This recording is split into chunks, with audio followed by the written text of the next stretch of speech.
With Super Tuesday upon us, some of us here started thinking about what endorsements communicate, and not just newspaper editorial endorsements, but also those from other politicians for prominent people. Questions that come to mind: do they make a difference anymore? Who pays attention to these? And what do they communicate?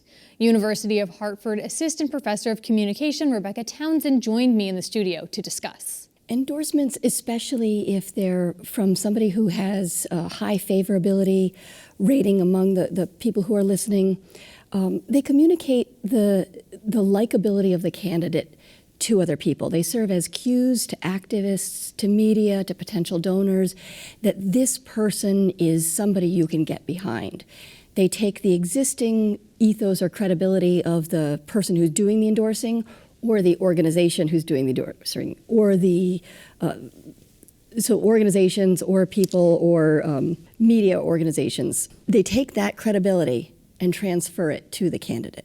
So in a sense, some could look at it and think like, well, this is sort of unpaid advertising or unpaid branding in a sense, prepackaged almost for the individual candidates.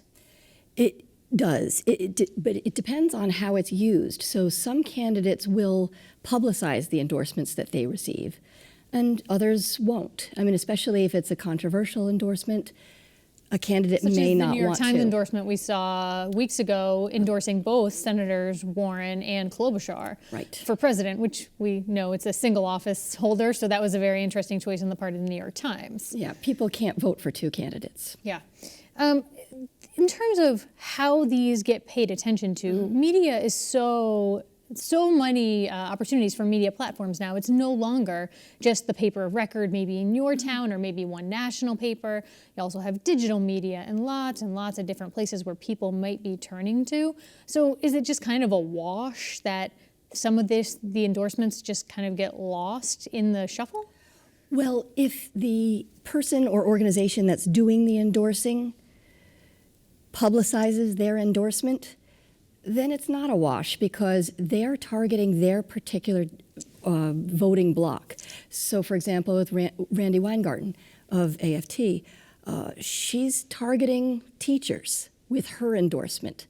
When she came out for Warren, she was specific to say that this is not the union endorsing, this is me personally in my personal capacity, and I encourage everyone to act in their personal capacity to endorse someone. Yeah, and we should say on balance, you too have endorsed Senator Warren. Yes. For you on that, you could keep it to yourself. Why speak out publicly? I think that's another choice that people have to make. Sure. People who look at candidates, whether it's not just Senator Warren, but anyone, really. It's important for me to speak out because when there's division in the citizenry and people don't know who they should turn to, I feel it's an obligation that somebody who is an elected official or is a leader in some capacity to say, if you like the work that I've been doing, it's rooted in these values, and I see these values embodied in this particular candidate. I think that's important for citizens to know where their elected officials stand on things too. Speaking of where elected officials stand, we had some breaking news this afternoon. We're speaking Monday afternoon. Senator Amy Klobuchar has said she's getting out of the race and choosing to endorse former Vice President Joe Biden. So she's coming out very publicly for another candidate. What does this sort of do to the race, you think? Well, certainly there are bloggers like the 538 blog that keep track of the endorsement race, and it tracks who's endorsing whom, and they rank order the candidates based on their endorsements, but they also weight those ranks. So a former president endorsing someone gets a lot of points. A former candidate for president also gives that new candidate who's still in the race, Biden in this case, a great deal of points. And so a media organization like 538 or a blog like 538 will play into the horse race of who's winning in the endorsement race. Certainly, Amy Klobuchar's followers and her fans will want to do as she suggests and vote for Biden. But not everybody falls into that race. Some people specifically chose Amy Klobuchar because she was a woman and want to support a woman. Yeah. And you mentioned the horse race. So Yeah. with endorsements, oftentimes it's something that's very much talked about by people attached to political consulting, media consultants, people in my position who are looking at that actual horse race. When it comes to the average voters, though, do you think really endorsements are followed all that closely? The Pew Research Foundation has found that they don't cause changes in people's voting preferences. They're not a direct cause of voters changing. But for those activists who are very busy, and those citizens who are busy with lots of things going on in their lives, hearing somebody who's closer to them, whether it's at the local level or the state level or at the activist level, endorsing a candidate means something.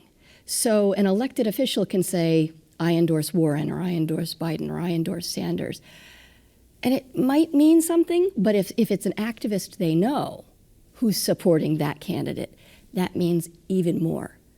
So while the elite endorsers seem to matter to the elite media, those who are at lower levels of politics, the school committee members, the mayors of small towns, select board members, moderators, all of us. Which you, Yes. the position you hold. Yes.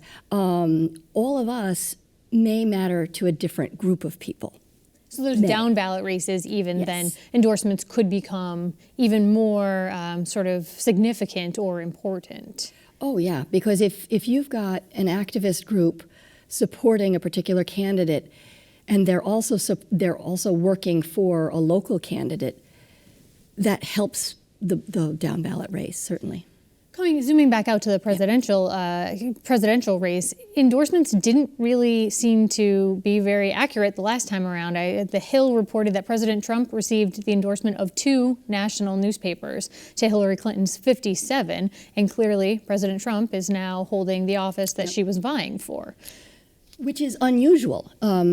Research has shown that most newspapers will support the Republican in a divided race. They'll support a Republican over 60% of the time, and incumbents for a 4-to-1. So if you're an incumbent, usually the incumbent has the advantage in a newspaper editorial, a newspaper endorsement. So it was a historic mark that President Trump, or candidate Trump, had received so few because he was a Republican.